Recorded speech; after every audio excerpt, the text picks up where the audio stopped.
দর্শক সাপের লেজে পা দিয়েছে যখন চট্টগ্রাম বিশ্ববিদ্যালয় শিক্ষার্থীরা, সাথে সাথে তখন জোবরা গ্রামবাসী হয়ে গেল বিষধর কোবরা। লাঠি, সোটা, ইট পাটকেল, দেশীয় অস্ত্র কিংবা যা কিছু ছিল তাই নিয়ে করেছে তারা হামলা। এই ঘটনায় 98 জনের নাম উল্লেখ ও অজ্ঞাত 1000 জনকে আসামি করে ইতিমধ্যে হয়েছে মামলা।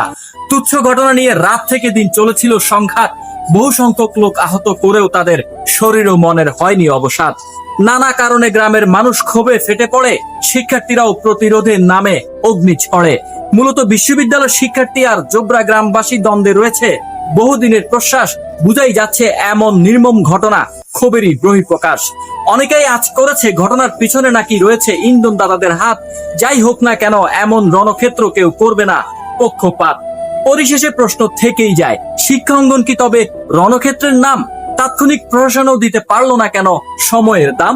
এভাবেই কি ভবিষ্যতের স্বপ্ন মুছে যাবে হাহাকারে? কবে জিতবে নৈতিকতা সংঘর্ষকে ফেলে অন্ধকারে?